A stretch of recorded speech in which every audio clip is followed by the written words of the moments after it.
Pre-recorded from Joe's mom's basement, welcome to another rewind episode of the Stacking Benjamin Show.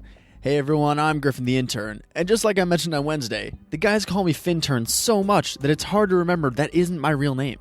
All this spring cleaning and job perk talk this week got me into an even more exciting task. Taxes. I know, right? What, you don't think taxes are fun? I've nearly completed mine, but just realized that if I keep writing Fintern on my documents, the IRS isn't going to know where to send my refund. And man, with the way these guys pay, I am waiting on that refund. To help us, and me, out today, I'll share a roundtable discussion from a few years ago talking about the idea of being poor. But it's not what you think. They talk about people who have a lot of stuff and those that don't. We also get a break during the show to get some tax tips from Catherine from the Bookkeeping Artist. This episode originally aired in 2019, so ignore any current events. Joe, OG, and Doug are back on Monday with 8 more weeks of shows, which is my biggest perk. Time off. I'll see you all again in 8 weeks. Enjoy. Fintern out. You know, I don't understand this podcasting thing. How come you boys can't have those keg parties and chase the girls like all the other nice boys do? Y'all are nerds.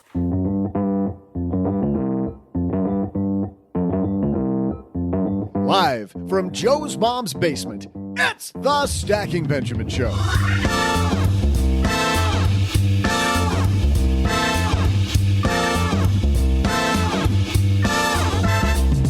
I'm Joe's mom's neighbor, Doug, and according to Joe's mom's crazy holiday calendar, it's Spunky Old Broads Day, which is the perfect holiday for Joe and OG and their guests. On today's show, we welcome the blogger behind Fly to FI and co-host of the FI show, Cody Berman. And from lenpenzo.com, it's Lin-Manuel Miranda. He's busy bathing in his extra money from Mary Poppins Returns and taking Hamilton on the road. Nah. It's just our own Len Penzo. Boring. Today, they're talking about a popular financial piece that addresses being poor. What makes you poor or rich? Plus, on the Magnify Money Call, we'll talk to one listener who has a very, very serious question. Of course, we'll still have our Friday mid-show feature, but today, we're throwing out the fintech and instead talking about your taxes.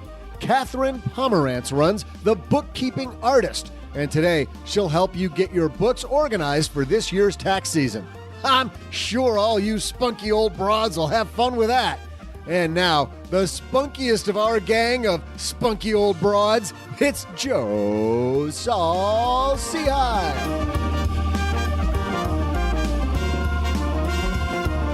Of course, on a day when we have Spunky Old Broad Day. Who makes up these holidays, by the way? We've got 3 spunky old broads on the show with us today. Across the table is the spunkiest of the broads. It's Mr. OG. I'm having a day so far, so... you are having a day. Get ready. You and I have laptops by the same company. Mine work fine. Yours said not so much. It just chose not to show up to work today. It was on strike. It decided it was just going to shut down, right? Yeah. Yep. Yes. Yeah, just like, no. That's what it just said. Just went, nah. Not playing today. So happy Spunky Old Broads Day, by the way. Okay. Yeah, that's good. Sounds totally made up, but all right. And the oldest of the spunky old broads here, it's our special guest from the Phi podcast. He didn't think I was going that way. It's Cody Berman.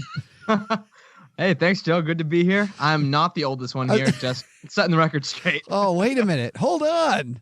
We don't talk about ages here, man. You're right. Age is just a number, right? It is totally just a number. And for those two guys, a really big number. Easy. We're right here. Hey, so we're so happy you're here. Tell everybody about the Phi Show. Congratulations on entering the podcasting community, by the way.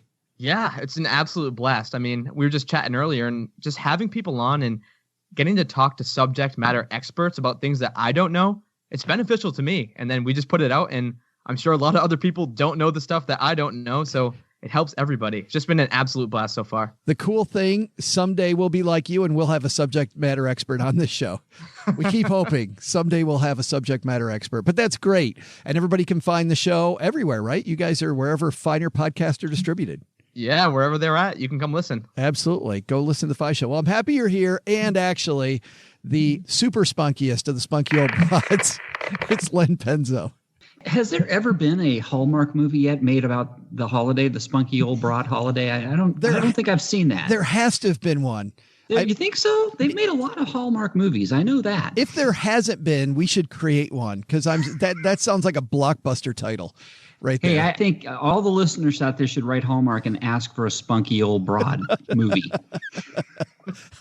I like the pause there, movie. Or whatever. Yes. Well, Stackers, you're juggling a lot as we are. As we're going this weekend, San Francisco and San Diego, and next week we head to LA, Portland, Seattle, and then across country to begin our lower part of the East Coast. The Southeast, we're going to hit Miami and Tampa and Atlanta. So excited to meet all of you. If you're juggling as much as we are, well, guess what? Navy Federal can take the lead work out of saving and investing. We talk all the time about automating your savings and your investment. Well, Navy Federal can handle that automating of your savings and your investments. They offer multiple savings products and investing options to help you get closer to your financial goals. Plus, they offer educational resources to help guide your decisions. Learn more at NavyFederal.org/save and invest. That's NavyFederal.org/save and invest. Savings products insured by NCUA. Investment options are available through Navy Federal Investment Services and are not insured by NCUA. Well, there's nothing that relieves stress more when you have had a long day, you are completely fried, and you're thinking to yourself, maybe I'll just go out to dinner. But then you think about all those calories, all that money out of your wallet, and then you realize that you can eat healthy because you found Factor. Factor is ready in 2 minutes. Factor shops, preps, cooks, and delivers straight to your door, so you have more time for everything you love this spring, and you don't have to worry about eating healthy and going outside your budget because you've got the food sitting there in the fridge that you had pre-planned. What is Factor? Well, Factor has meals built around your goals, whether that's weight loss, overall nutrition, more protein, or GLP-1 support for strength and workout recovery. Check out Factor's Muscle Pro collection. Every meal's crafted with functional ingredients, lean proteins, colorful veggies, whole foods, and healthy fats. Factor bans 175 plus ingredients. No artificial colors or sweeteners, no high fructose corn syrup, no refined seed oils, just nutrient-dense foods. It's fresh, never frozen, over 100 rotating weekly meals, including globally inspired flavors like Mediterranean and Asian, so there's always something new to look forward to. I use Factor. I think you're going to love it too. Head to factormeals.com/SB50off, Stackers, and use code SB50off, and you're going to get 50% off and free daily greens per box with new subscriptions only while supplies last until 9/27/2026. We got a great show. Cody Berman's here. That's enough to make it a great show, but we also got a great headline, so let's party. Hello, darlings. And now it's time for your favorite part of the show, our Stacking Benjamin's headlines. Our headline today comes from the Escaping to Freedom blog. This is written by Ricard Torres. Why You Will Always Be Poor. I thought this was a clickbaity title, so I clicked on it. Yes. And I got there, and he says even, quite a title, right? Well, statistically, most people will always be poor, although not in the way you might think. It's not just about the money you've got in the bank or your income. I'll get to that in a minute. First, let me ask you a question. He has two people here, Len. He's got two people. He's got Jenny. She's a high-flying executive making over $100,000 a year, drives a BMW X6, lives in a massive house in suburbia, 6-room swimming pool, etc. In other words, she's the definition of success. He says at least society's definition. On the other hand, there's Patricia. She's the opposite to Jenny. She's a teacher who earns $40,000 a year, drives a reasonable and cheap Toyota Yaris, lives in a small rented flat in the city. The untrained eye, she's just an average person, nothing to call home about. Here's the important part. What if I told you Jenny was actually poorer than Patricia? Being rich or poor isn't all about how much money you've got in the bank. It's a state of mind and the decisions that come with it. Len, you agree with that? Yeah, I do agree with it. It's a state of mind. I think what he's trying to show here, Ricard is trying to show here, is that appearances can be deceiving. And you can have people look like they've got all the trappings of wealth, but they could be mortgaged to the hilt and in debt and miserable because they are constantly in search of money, working to keep their head above water. Whereas the people that are living modestly and are spending less than they are earning, it could be that they might not even have to be working at all. And clearly, I want to draw a line here. We're not talking about actual poverty here. I mean, we're not having a discussion about poverty because that's a whole different discussion. We're talking about the feeling of being rich. So before people start to email me about, you guys don't know crap about poverty, please don't, because poverty is a whole different thing. But this idea, Cody, of feeling rich, right? Of being rich, of investing in assets. Do you agree with what Ricard's saying? Yeah. I mean, man, I see this around me all the time. So for people who don't know me, I'm not the oldest of the bunch, like we mentioned before. I'm kind of fresh out of college. That's the second time you've said that, Cody. Okay, we get it. You're half of Joe and Len's age. Got it. Understood. He's the youngest of the spunky old broads here. The youngest of the bunch. I'm seeing this a lot coming straight out of college, where people are getting these flashy jobs. They've never had this type of money before, and people are going out and just spending every single penny they're making. And some of them are even going into debt to get these fancy cars, to get the fancy house. And yeah, I think he's totally right. This article it's the typical millionaire next door, where you have someone who's saving a huge portion of their income. Maybe they're driving an old Camry and they're living in a 1,500 square foot house versus the person who's spending all their money, but they look like they're the man. Oh, gee, you must see this all the time with clients, right? The client who looks the richest. I remember when I was a financial planner, clients who look the richest rarely were the wealthiest. I have a big problem with the 6 rooms being considered a massive home. I mean, let's get real here. I mean, that's still pretty modest. I mean, and depending on what kind of swimming pool, it could easily be, a pretty crappy swimming pool. So Jenny could still be living a pretty modest life. I'm kidding. Of course. Of course. Jenny's got some work to do. To be a baller. If Jenny wants to be part of the cool kids club, she has got to up her game. I'm saying, I mean, the X6 is nice, but outside of a house that only has 6 rooms is, I mean, well, one thing, OG, that I saw in here, it said, he assumed the massive house in suburbia was, more expensive than the small rented flat in the city. It all depends on where you live, right? Yeah. There are small flats in New York City that would cost 10 times the amount of a nice mansion in, in middle America. I think that the biggest lesson in this and other things similar to this is at the very end, where he talks about how poor people, air quotes, tend to buy things that are depreciating or tend to buy liabilities, things that cost payments, versus wealthy people who tend to buy things that cash flow things, whether it's, he mentions individual stocks that pay dividends or real estate or something like that.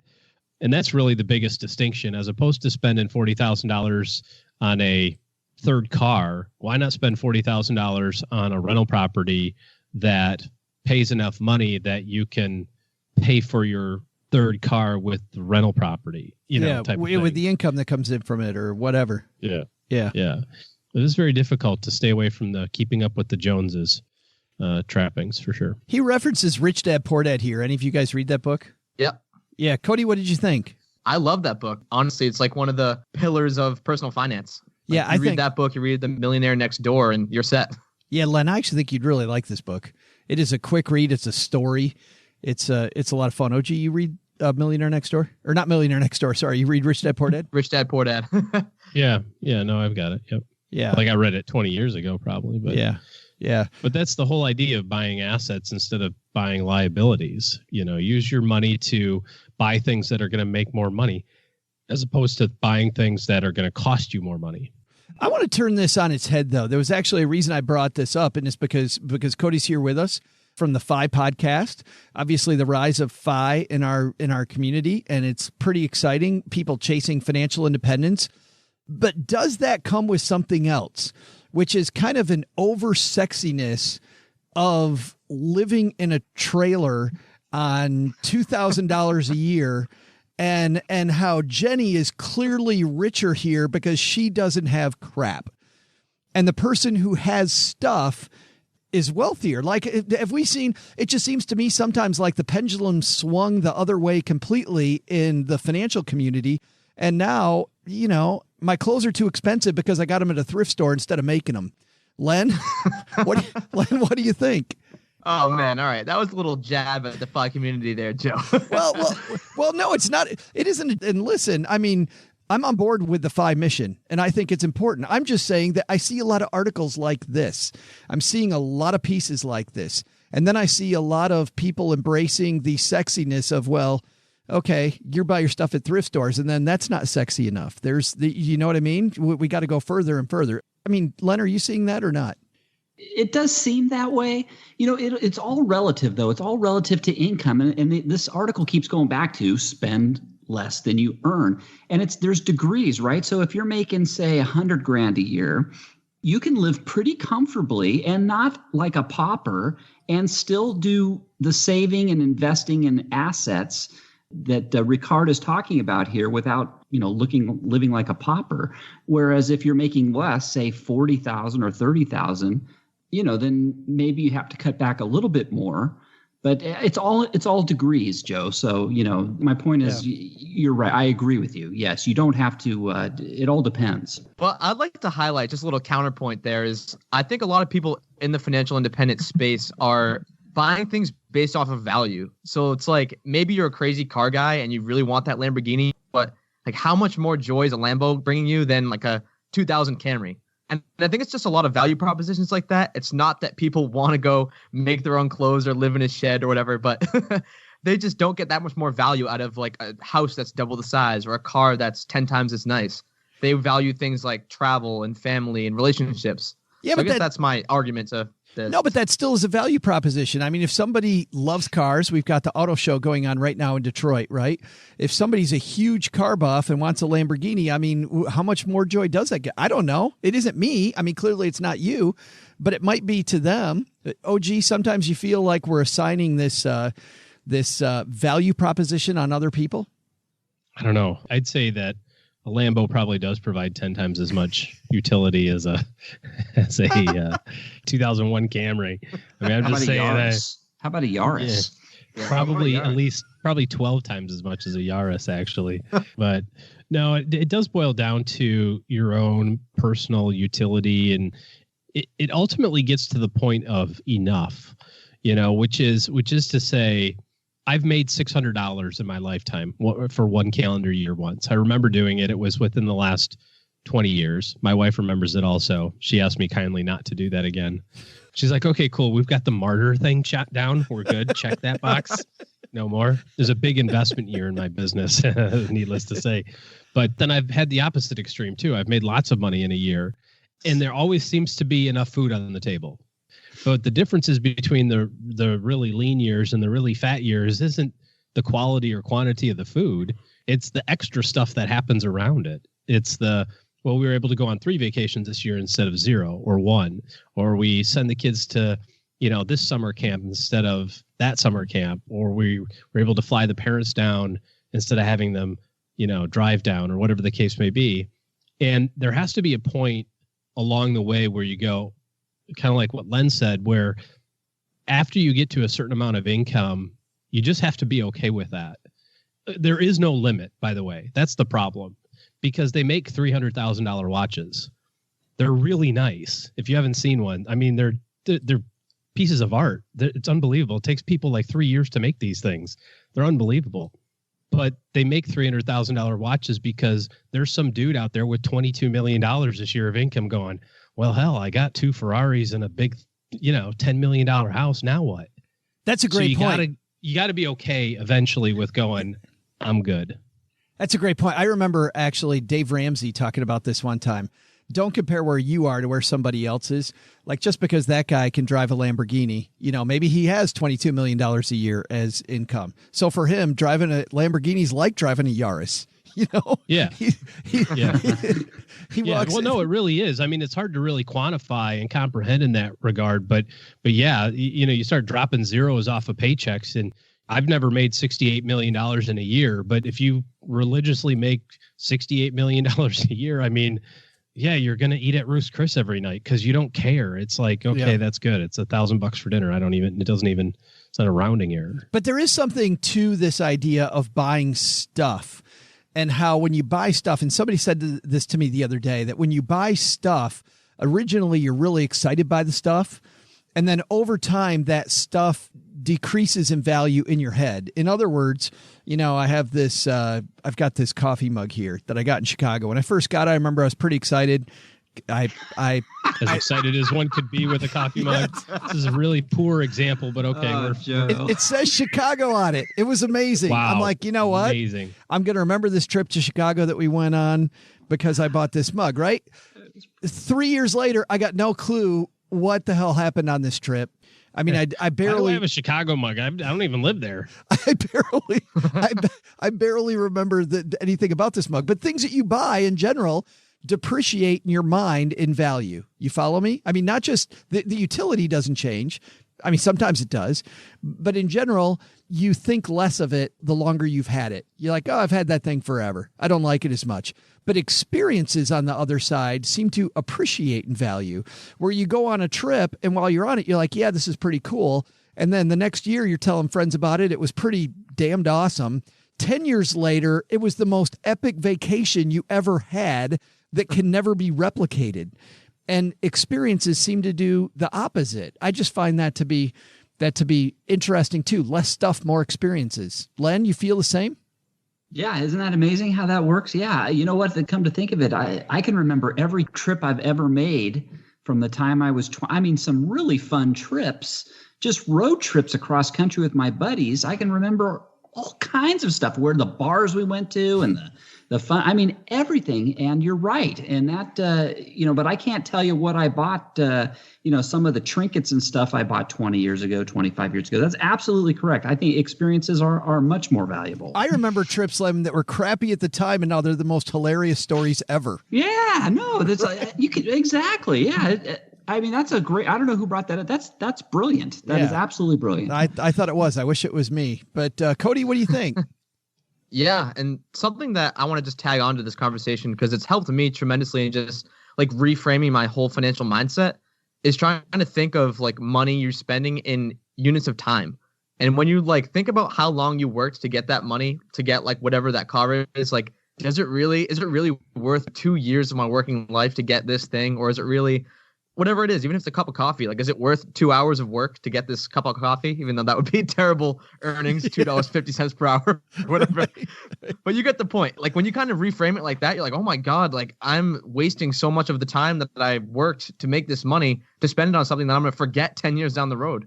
Hey, Cody, it's even worse if you're buying it if you're using debt to buy it. Then you're saying, let's say, oh my God, I have to work 2 years to pay for that down the road still. That's even worse.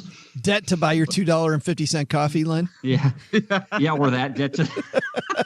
Yeah, that's real problem. Hey, have you been to Starbucks lately? Yeah, I could... That's my retirement plan, is I'm buying everything on margin. Going to buy everything on margin. Yeah. And then put all your investments in the ProShares 2X S&P 500 bear. Or bull, depending on the minute. Right. just on margin. Just bet it all on margin. Right. Twice. You only got to be right 3 times, and then you're good. Perfect. That's crazy. Guatemala. Big takeaway from this story, Len? Appearances can be deceiving. Yeah. OG? 6 rooms is not a big house. And Cody, you're the guest. You get the last word. Money is a tool. Money isn't something that you should want to just get a big pile of. You want money to work for you, not against you. In just a moment, we're going to have a special feature instead of our Friday FinTech segment. Catherine Pomerantz getting ready to come down to the basement and help you with your taxes.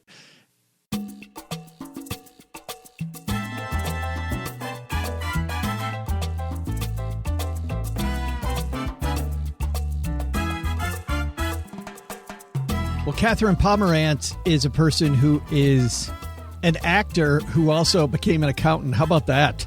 That's a life change, isn't it?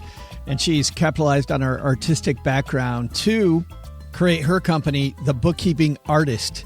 And today she's going to help you and I turn this year's taxes into an art in prepping for this year's taxes. So let's say hello to my good friend, Catherine Pomerantz.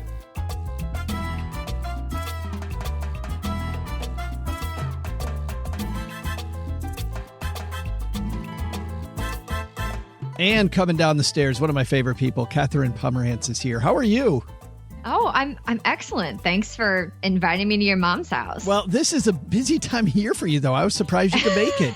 Yeah, it is. But I can always make time for my money friends, I should say. I can't always make friends, I guess. Yeah. You can always make friends. You are very good at making friends. I can vouch for you there. But yeah, thanks for making time for us. So, you know, this time of year, because I'm sure that you get lots of clients that have shoe boxes full of stuff, or the virtual equivalent of that if you're working with people with electronic files. Tell me, Catherine, what we do to start pulling our stuff together so that this tax season goes more smoothly than the others. Yeah, absolutely. It's definitely stressful. I mean, you could hear my brain leaking out through my ears in my earlier making friends comment, right? I mean, we all feel it. So. Yeah. I always like to say, well, and okay, forgive me if I start to get more woo-woo than, your typical accountant, but bookkeeping is much more about our habits and our mindset than it is about any particular app or system or hacking it together. So truly, I think the best part of tax prep is to have a good tax plan. So the first thing you should do is read about this year's tax changes. Every year, tax limits change. Some credits will expire. Different things will go out of style. I mean, who knows? And you may have jumped a tax bracket. And especially if it's the latter, especially if you're self-employed, you need to make sure you have enough saved for taxes now, because even if you file an extension, you still owe that money on the due date or risk additional fees and interest. And that is the number one cause of stress for people coming to me who tell me, well, I haven't filed my taxes because I was afraid I was going to owe money. Oh. Well, you're still going to owe that money. And now everything is much more worse and much more stressful. So very first thing is just plan for it so that way we can remove some of the stress. You might owe. Let's just get that out of the way. Just get it going right away. Get moving from that. So, it sounds like by that you're saying, Catherine, you're not reading just to read. You're reading so that you're informed about exactly what you need to keep and what you don't need to keep and why it's important. Yes, absolutely. Absolutely. Everything about money, whether it's bookkeeping, for business, for taxes, anything, you have to have a goal and a plan in mind, because otherwise work is just work, right? If you don't know where you're going, all work is awful and terrifying and boring, especially with taxes, right? There's strict, complicated rules. So if you do not know what you need to prioritize, it is overwhelming and it just won't get done. And that's true with bookkeeping as it is with anything to do with money, budgeting, getting out of debt. I mean, it's all the same processes and habits, right? Hate to break it to you. So let's get to the geeky stuff, though, because I used to tell people back in the day, and it's been a long time since I was a financial planner, but, keep a basket next to the door. When tax stuff comes in, just put it in the basket. So at the very least, it's all together. Now we get a lot of this stuff via email. How do we make sure that when a client of yours comes to see you, that client actually is prepared? Yeah, I do love me some apps, I will admit. I really love apps like HubDoc or Receipt Bank. They're very comparable. That allows you to literally forward emailed receipts or take a picture and scan the receipt all to the same place. It collects it. It sorts it into files. It'll even pull the line items from you and push it to your accounting file. If you're doing that level of business, but if you're not actually running a business and you just need to keep stuff organized, I like Google Docs, honestly. Just take a picture, attach it in a Google Doc, file stuff that way. Same thing, take a screenshot of the email or attach the email attachment in Google Docs and file it electronically. It's actually in the tax code now. They're finally catching on. You do not need paperwork, actual physical paper. It can be electronic, and that is just as good. And hey, so much less cluttered. Love that. So much faster. Is this going to be a tougher year for you or an easier year for you with all the tax changes? Ooh, yes and no. I mean, easier because all the above. Yeah, all the above, right? Less individuals will need to itemize. That's definitely going to be the case. But I like businesses, and we've been doing a lot more planning and work and running numbers to see, hey, does it still make sense that we are the same structure that we were based on these new rulings? I mean, the corporate tax rate came down. The pass-through rules are all wonky with the specified trade or business rules. So there's a lot more work involved in determining what is the best plan for me and how should I best get going, for lack of getting more specific, because you know that's a very personal question. So I can't talk about that here. No, but it sounds like it's going to be a little bit more difficult this year, but the long range, it should be easier. Oh, absolutely. Absolutely. And that's always the goal, right? It's always difficult in the short term, especially with new clients coming to me. You're coming to me because you got a mess and we got to get it cleaned up. And that is going to be painful no matter which way you slice it, no matter what the plan is. But when you systemize and move forward, that's really what I love. I love cleaning up the mess to make it really, really easy with lots of good daily, weekly, monthly habits that keep the bookkeeping moving, keep it going, make tax time every time. So it's easy. When it actually hits, it's already done. You did the work. Well, it's funny, you and I talking right at the head of tax time when everybody's thinking about this, but in July, people aren't thinking about this. What can we do in July and August and September that makes this stuff easier?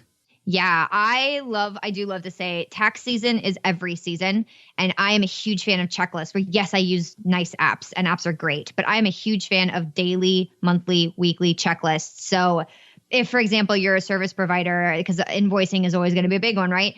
Every day, sit down, track your billable hours, send your invoices. Every week, pay your bills, follow up on invoices that aren't paid. Every month, then take that bank statement, compare it to your records, compare it to your budget, and see where you landed. See what's going on in that month. Make sure that month is clean, and then make the plan for next month. Make your numbers better. Keep moving forward. Bookkeeping is about tax prep, but it is just as much about business planning and just like keeping your brain straight. Numbers are data, right? And there's nothing we can't do with good data. So tax season's every season, and little tiny daily habits like that make the entire process just painless.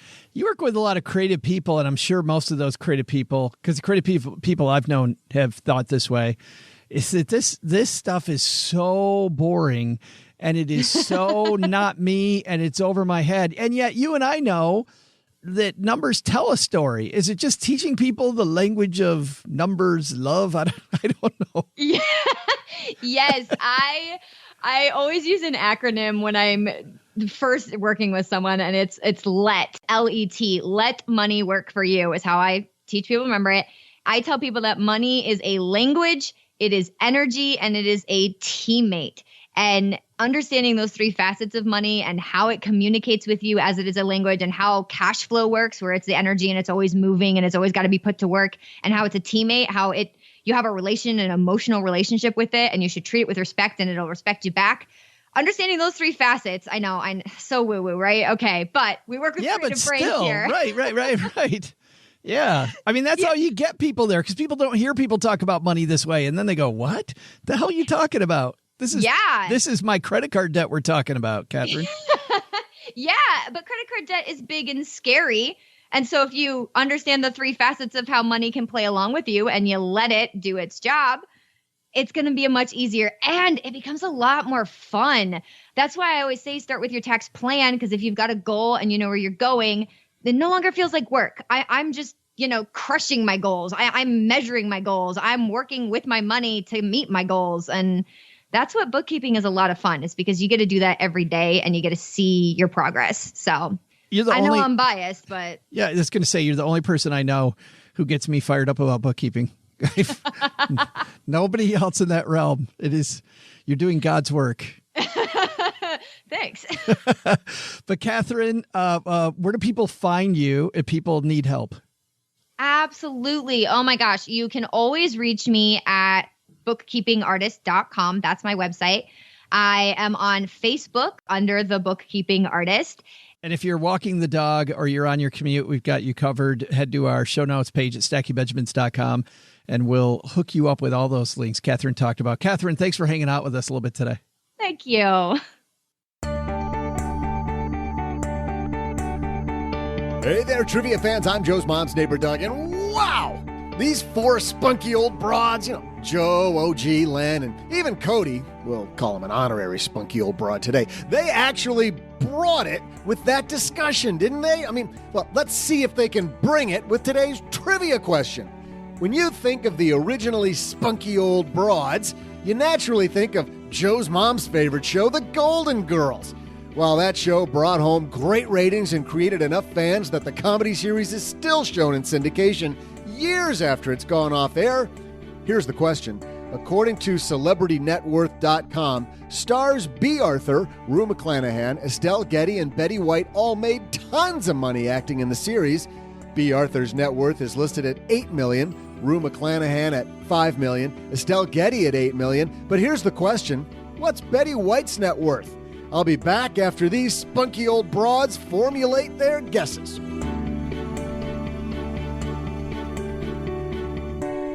All right, we explain the rules to the shindig to Cody backstage. Very complicated rules, aren't they, Cody? Oh, real complicated. I don't know if I can handle it, Joe. This is a tough game. All right, Ashley had to show up so that OG could get on the board. So congratulations, OG. Thank you. You got Ashley. one. Yep. Yes, good work. And that means it's been the longest since Len has won. So Len's going to get to choose first. Do you go first, in the middle, or last? Oh, I'm going last this time. Huh, that's weird. Like he's played the game before. Cody, where do you want to go, first or in the middle? I'm on the middle. Yes, which means, OG, we're talking about Betty White's net worth. Was that a euphemism for anything? If you know what I mean, right? Betty White's net worth. Okay, so she's like 1,000 years old. She started saving $1 back in 2006. So you've got B. Arthur at $8 million, Rue McClanahan at $5 million, Estelle Getty at $8 million, the other three stars. Yeah, but Betty's been in show business longer than everybody else. So I'm going to say... Well, she's done more. She's done more stuff. I think those other women have been in show business the same amount, but she certainly has been in more hit shows. All right. Yeah, whatever. Anyways, $100 million. $100 million. Oh, wow. $100 million. $100 million. Okay, so I'm up. Yes, sir. Oh, man. That is a high guess. All right, I'm going with 31 million. 31 million. Any thought behind that one? Honestly, just random number that came into my head. But just much bigger than B. Arthur or Rue McClanahan or Estelle Getty. Oh, yeah. Betty White's way bigger than them. Yeah, yep. Len, you've got the ball. Okay, well, I've always got the ball, Joe. You know that. But I'm going to share a couple thoughts. Well, actually, I'm going to share a thought with you and a story. So my first thought is, I'm shocked that Rue McClanahan and B. Arthur's net worth is that low. I am too. That is not very. I mean, I don't want to say impressive. It's shocking. For some people in the entertainment industry, that's their net worth. Yeah, B. Arthur. They bought a lot of sticks from homes. So that's the first thing that kind of threw me. The second thing, I'm going to share a story with you. I have a buddy I work with. One of his good buddies was dating Jennifer Lopez. And he actually went on a trip with J-Lo and his buddy. Actually, it's his buddy's brother. So he's friends with his buddies. He's friends with his buddy who was dating Jennifer Lopez. They went on a vacation somewhere down in Mexico. I love how specific the story is, by the way.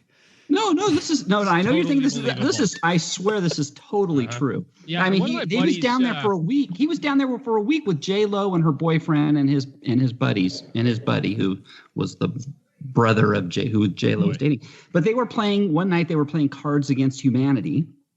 They were just kind of talking back and forth. And he tells me, he goes, J-Lo just says, I need to make, I think he said $5 million more, and her net worth would be $1 billion. Wow. That's what she said.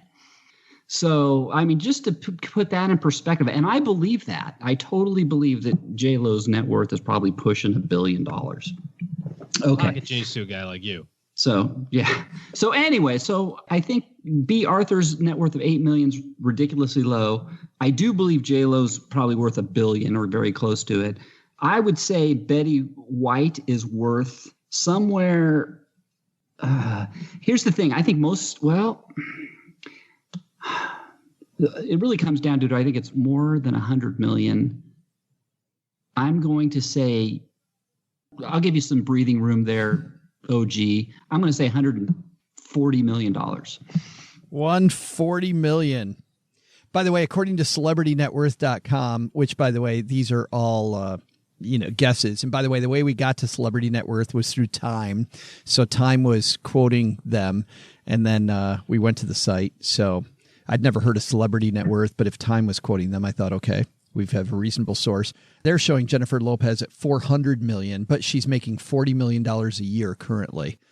So well, but they weren't playing Cards Against Humanity with her either down in Mexico. So yes, that's right. So stuff it, celebritynetworth.com. All right, so we've got $31 million for Cody, $140 million for Len, $100 million for OG. Let's see how that works. Well, running a small business, as you may know, like I do, it is super fun, but it can also be very tough. And when it's time to get a loan, it can feel impossible to find the lender that you actually trust. Big banks say no. The internet, well, that's full of sketchy offers with sky-high rates and fine print you can barely read. Whether you need help covering payroll, managing cash flow, or investing in growth, you deserve better. And that's why I recommend the small business marketplace Fundera, which is powered by NerdWallet. It's a free, easy-to-use platform. It lets you compare real financing offers from trusted lenders, and it's all in one place. And what I like is that you don't need perfect credit to get started. There's no spam. There's no bait and switch. Just personalized options that fit your business needs. Nothing I like better than a place that treats me the way that they would want to be treated. Using Fundera is a super way to quickly compare options and make your best funding move the way any great business owner would. Here's the best part, though. For a limited time, when you visit nerdwallet.com/SB and fill out the no obligation form, you're going to get VIP treatment and talk with a real person who knows all the ins and outs of small business lending. And you can tell them specifically what you're looking for.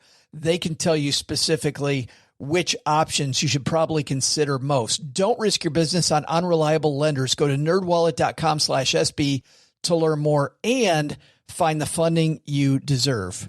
Fundera Inc. NMLS ID number 1240038. I had a breakfast mentoring meeting yesterday with a young woman who was just amazing. She is graduating from college with a degree in wealth management, and she reached out hoping for some pointers. And listen, if somebody's in Texarkana and wants to go into this beautiful field of personal finance and helping people get their money together, that is incredible. But even more incredible is how she reached out, how she was trying to network. And I was having a discussion that finding the right person and avoiding the wrong person for a role, that's what can make or break an organization. And we just don't see that many qualified people. So how do you find them? Well, Indeed sponsored jobs is a boost whenever you need to find quality talent. If you're hiring, Indeed is all you need. You can stop struggling to get your job post even seen on other sites. You'll match with quality candidates with Indeed's sponsored jobs. Get matched with and hire quality candidates who can drive the results you need. Reach candidates who meet your specific criteria like skills, certifications, or location. It drives me crazy when I'm matched with all kinds of people who aren't a fit. I don't have that kind of time. People are finding quality hires on Indeed right now. In the minute I've been talking to you, companies like yours made 27 hires on Indeed, according to Indeed data worldwide. Sponsored jobs posted directly on Indeed are 95% more likely to report a hire than non-sponsored jobs. Spend less time searching and more time actually interviewing candidates who check all the boxes. Less stress, less time, more results. When you need the right person to cut through the chaos, this is a job for Indeed sponsored job. And here's what's cool, stackers. You're going to get $75 in sponsored job credit to help get your job the premium status it deserves at Indeed.com/podcast. Just go to Indeed.com/podcast right now and support Stacking Benjamins by saying you heard about Indeed right here at Stacking Benjamins. Indeed.com/podcast. Terms and conditions apply. Hiring, do it the right way with Indeed.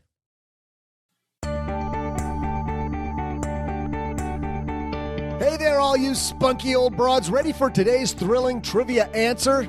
Oh, that makes two of us. Seriously, I have not even looked it up yet. Okay, I'll just log in over here. And, oh yeah, hey, here was today's question. On the Golden Girls set, B. Arthur accumulated a net worth of $8 million. Rue McClanahan, $5 million. Boy, she was pretty fiery, wasn't she? And Estelle Getty, $8 million. But how much is Betty White reportedly worth? Well, White, of course, has appeared in tons of different shows, and because of her long and amazing career, she has accumulated, according to CelebrityNetWorth.com, $75 million. Wonder if she spent any of that. Huh, how about that? And I thought they said she was loaded. That's nothing. That's nowhere near the amount of money we're going to get with this show gets up to 4 listeners. I'm going to be rolling in it. See ya. I went the wrong direction. Suckers. Cody wins. Chalk one up. You know what? That's 2 times in a row now that the guest has pulled off the victory. I was just about to say that. And I, that's a point for each of us, right? We're on the same team.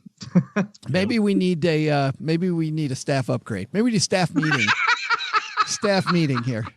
Maybe. Very, Pretty close. I'm still happy with that guess.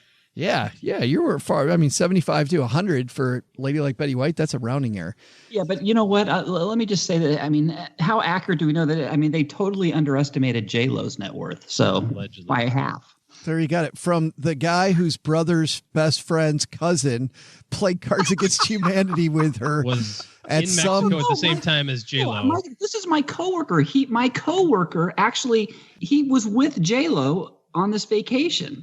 He was with her. We know your coworkers. He sat at a table with her, played Cards Against Humanity. She made dinners for them. She made, they went out and he hung out with her for a week. Cheryl and I hung out with Jennifer Love Hewitt last week. Really? No. No. I'm saying your coworker's making crap up, Len. No, he's not. I swear to no, he's not. He's absolutely not. I got a photo of him together. Not with it. Just it was kind of he took the picture with her. Actually, the paparazzi took the picture and he pointed to him. He was in the picture. He pointed to himself. Yeah, he didn't take the picture. The paparazzi took the picture and showed me the picture. Yes, that's what they do every time in the basement here. As soon as we get done recording, paparazzi right outside the basement window. Hey, let's take out the magnifying glass and help somebody do better with their money. Today's hotline call comes to you courtesy of magnifymoney.com. When you head to stackybenjamins.com/magnifymoney, you know what? You find those financial products you use every day. They're nowhere near best in class. Over 92% of the products available online are all ranked at Magnify Money. Head to stackybenjamins.com/magnify money for more. In fact, interest rates going up quickly on savings accounts and money markets. Looking good if you're a saver. Let's say hello to Tyler. Tyler's got a question for us. Hey, Joe and OG. This is Tyler. I have a quick question for you. One is the Magic 8 Ball for 2019. Will the stock market see a correction of 5% or more this year? Thanks for everything. Look forward to hearing from the show. Obviously, Doug is the brains behind the operation. Don't let it go to his head. Bye. We got a few things here. First, I'm not sure that we do Magic 8 Ball requests. If you send us $5, Tyler, then maybe we'll talk. But Magic 8 Ball requests, this thing costs, Len, what'd you say, like $12.95? Yeah, it was like $12. So I have $14 at Amazon. Yeah. So Tyler, two choices: send us $5, or go buy your own 8 Ball. What does he think? We're like the Magic 8 Ball of podcast now. No, I'm kidding. And OG, let's talk about this. Tyler used the words 5% and correction together. Did you actually see me roll my eyes? Would you like to? Or did you see me sigh from across the room? Would you like to talk about 5% and correction together? I love giving Tyler a little bit of the business. They don't belong in the same sentence. I mean, correction technically is defined as 10%. right? So I don't know what he's asking here. He's asking two questions in one. Is it going to go down by 10 or is it going to go down by 5? Yes, it will. The market, maybe in that order. The market in an average year. I think it's something like every 2 years there's a 10%, right? Actually, in a year, OG. The average intra-year decline is 14.5%. And according to JP Morgan. A lot more bouncing around. But Tyler, basically normal. But Tyler, this one time we will ask the Magic 8 Ball. Well, we'll ask Len if it's okay if we ask the Magic 8 Ball. I don't own the Magic 8 Ball. So Len, can you ask that question, the Magic 8 Ball? Will the market go down 5% this year? Let's find out.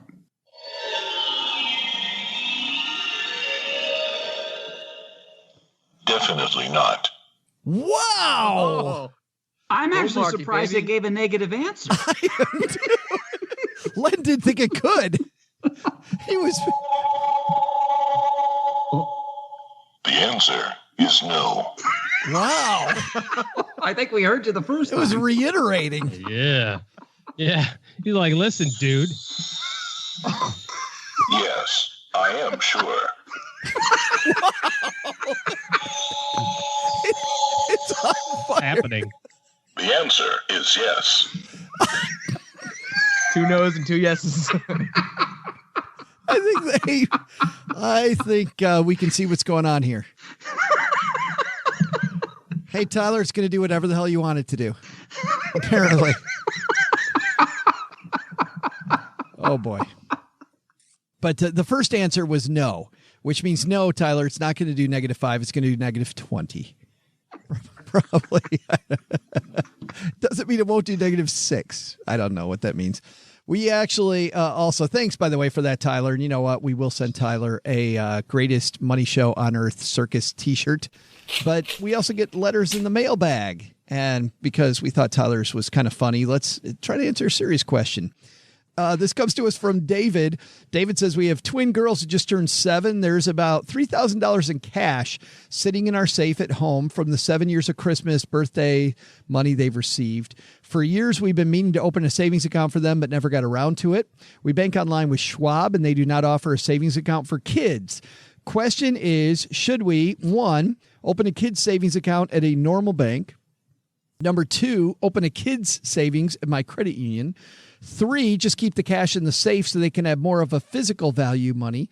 Or 4, is there something better we can do with this money for them? Any bad advice would be appreciated. David, thanks for the question, David. Cody, you're the guest, man. What do you think? Ooh, I'm going to go for number 4 here. I think there's something better than all the things he said. And it's something that I heard. I don't even remember who I was talking to that did it, but if you can get your kids to do some kind of task for you and you pay them a quote unquote fair market rate, like you take a few pictures of them, pay them $500, that's earned income. And you can toss that in a Roth IRA for your kid, no matter what age they are. And I think that's just one of the most powerful tips I've ever heard. I think David could definitely do that for his twin girls. Open up a Roth IRA for your kids. I like that. Len? Gosh, that's actually extremely clever. I don't know how I'm going to follow that one, Cody. What I was going to say, and now this seems really stupid. I don't know how much these kids are going to save. I thought these kids were just going to save on their own, save their allowance or whatever. And if that's the case, which maybe it's not, but if you're just going to let them say, hey, here's your allowance, and if you want to save some of that, I would say create the bank of dad, and you keep the money for them, and you pay them interest, and pay them some ridiculous interest amount, like 25% or 50%. And then that way they can see physically how their money grows over time, especially when they're young kids. And it kind of gives them into the habit of knowing that if they can save money, good things come from that. So that's my 2 cents. I know that I like Cody's answer better. Well, I know that on our Friday FinTech segment, though, the FamZoo crew, Bill Dwight and his crew, they have it set up so that you can pay phantom interest and it will automatically track it for you. So famzoo.com. It isn't free. There's a small fee to use it. StackyBenjamins.com/FamZoo is our affiliate link if you want to help the show while you do it. But I like that as a way to do what Len's talking about. Because if you pay that ridiculous rate, you can explain to them later that that's not what banks pay, but you get used to saving instead of borrowing. And you see, as a kid, you see borrowing all around you, Len. Yeah, back when we were kids, Joe, I know most people won't picture this, but really, until about 1980, buying things on credit was a real no-no. Most people didn't do that. They stayed away from it. People saved money to get what they wanted, or at the worst, they would put things on something called layaway. Remember that? Layaway, yeah. Remember that? Yeah. If you didn't have the money, you wouldn't use a credit card because credit was bad. What you would do is you would take it to the store layaway counter. They would hold it for you, and you would make payments. Interest-free, there's no interest. And when you made your last payment, you would come and you would pick it up. So, I mean, things have changed over the years, and credit is now seen as maybe to a detriment. Sometimes it's too much credit, too much of it. So, and it just the saving, the installation of savings in us has gone away. So it's just good to teach your kids that savings, there's something good about saving. Yeah. I love that. OG, what do you think? What should he do here? I like the Roth thing. The biggest problem with the Roth, just remember with that strategy, is that it's got to be reasonable compensation. So, $500 for the year, whatever, no big deal. Don't be paying your kid $6,000 to mow the grass because, the max is $6,000 for the year or something like that. You might find yourself in some hot water there. So I love the Roth thing because obviously, you compound $1,000 in a Roth IRA for the next, 57 years for this kid, and it's going to turn into a crap load of money. Like paying the kid interest, we use in our house kind of a third rule, and I round generously on my thirds. My kids get a third of the money that they earn through earnings or Christmas or birthdays or whatever they get to spend on whatever they want to spend it on. A third of it they have to put in their bank account, and a third of it they have to invest. And we use Stockpile, which is a company that I really like. It's not exceptionally inexpensive. It's 99 cents a trade, so it can get kind of pricey if you buy a whole bunch of stuff. But Stockpile is specifically designed for kids, I think, because it shows them the brands that they're buying. So instead of saying, hey, let's go buy Microsoft, my kids see Xbox. Instead of buying Kellogg's, they see Pop-Tarts, and so on and so forth. So they get to kind of thumb through the brands that they do business with now, Apple and Xbox and Pop-Tarts, and they can say, oh, well, I want to own part of that company. You can buy fractional shares. They get the dividends on a dividend reinvest program. And then I make sure to highlight the fact that their savings account and their investment accounts are approximately the same in balance now, but their savings account pays them 2 cents per quarter of interest, yet they earn, whatever it is, $3 a quarter of dividends from their stock.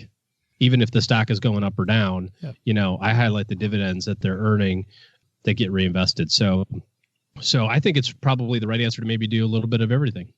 Oh, geez. Parenting style there. You notice that? Sugar and video games. What could go wrong? There it is. We give them some Pop-Tarts, set them in front of the Xbox. Bam.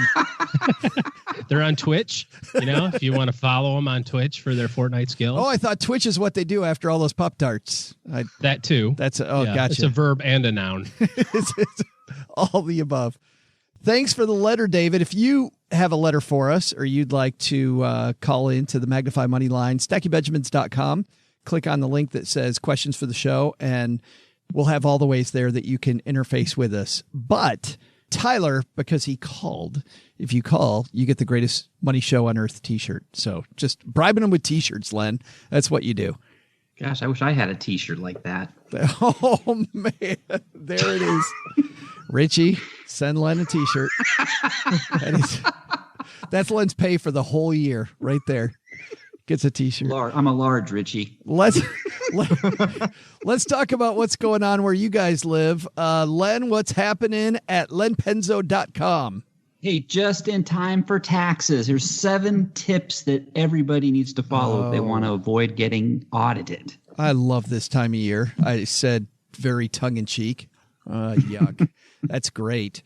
And that's at lenpenzo.com. Cody, thanks for hanging out. I had a great time. Thanks for having me. I'm so happy you were here to save the show. It was awesome. And Paula's going to high-five you, too, because you put her back in the lead when it comes to the trivia contest. What's coming up soon on the Fi Show? Yeah, so on the Fi Show, we have a bunch of awesome guests coming up, just keeping the show rolling, keep talking about financial independence. And something that's interesting I actually wanted to highlight, just want to share with you guys. You caught me on a pretty special day in my life is I put in my 2-week notice to my corporate job today, and I'm going full-blown rogue entrepreneur. Fantastic. Good for you. Good for you. Cody is going to live in a tent. Could be as miserable as the rest of us. That's right. You see how happy we are here in my mom's basement? Yay. Yeah. No, that is You guys awesome. can come in my shed. I'll make your clothes. Exactly. That is perfect. And he'll make fun of us if we bring in clothes from, no, I'm kidding. That's awesome. And everybody go listen to the Fi Show. You'll find it where you're listening to the show right here. OG, what do you got coming up next? Oh, my goodness. We just got back from a wonderful trip that maybe we can talk about another time, but down to the islands, man. So we did that, going to California this week. We've got our big West Coast trip coming in a couple of weeks, so that's fun. We do. It just seems like American takes all of my money right now. American Airlines. American Airlines, it is. You are BFFs. Yeah. It's a one-way street right now. I don't get a lot of love from them, but I think American Airlines, it's always a one-way street. They like it that way. All right. That's going to do it for today. Doug, take it from here, man. What should we have learned today? So, what did we learn today? First, take some advice from our discussion. Want to be wealthy? Spend more time accumulating assets instead of stuff that's going to be like a noose around your neck. You don't need all that stuff. You'll probably be happier, and you'll only spend money when it's actually meaningful. Second, worried about all the changes in this year's tax code? Take some advice from Catherine Pomerantz and start early. You won't regret it. But the big lesson? Don't tease Len Penzo on Spunky Old Broads Day. As the oldest of the spunky old broads, he can get surly. Go ahead, Len. Take your new and improved Magic 8-ball and go home. See if I care, dude. Man, he's cranky. Special thanks to Cody Berman for joining us. You'll find his podcast, The FI Guys, wherever you're listening to this show. Thanks also to Catherine Pomerantz for joining us. Need a good bookkeeper in your corner? You'll find Catherine at bookkeepingartist.com. Len Penzo appears courtesy of lenpenzo.com. This show was created by Joe Salsihai, produced by Richie Rutter-Reese, and engineered by the amazing Steve Stewart. Online, visit us on Twitter at @SBenjaminsCast or on our Facebook page. I'm Joe's mom's neighbor, Doug, and I'm pretty much the guy in charge of everything around here. Trust me, this well-oiled machine didn't get like this all by itself. SB Podcasts may receive payment on the show from sponsors and guests in the form of books, giveaway items, discounts, or other remuneration. There's no way you would take advice from these dorks, but like Joe's mom always says, don't take advice from people you don't know. This show is for entertainment purposes only, and before making any financial moves, consult with a real financial advisor. And thanks to all of you spunky old broads for listening. We'll see you next week back here with another show Monday where we'll feature more amazing guests and, of course, the world's best trivia. Why else are you listening? See ya!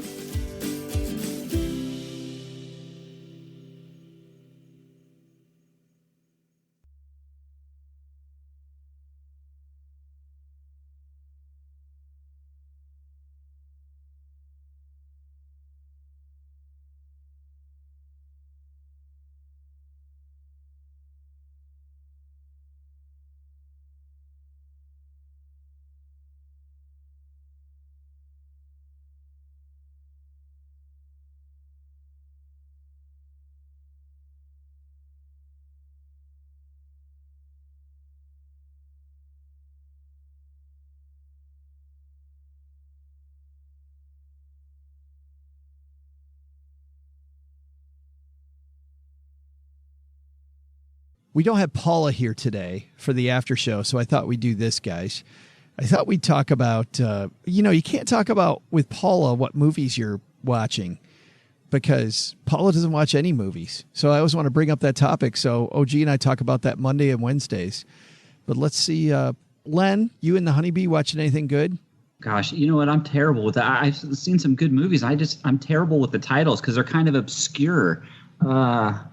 The Fall of, I'm sure it was called The Fall of Western Civilization. Or How to Build a Bomb Shelter More Quickly, a documentary. No, one of these was with C. Thomas Howell, and he was a hold on. Hey, honeybee, what was the name of that movie we saw with C. Thomas Howell? No, she doesn't remember either. See, that's what happens when you get old. But it was a Western movie. It was really good. It was a Western about these warring railroad guys and then these other town people, and there was like a little war between the two of them. It was really good.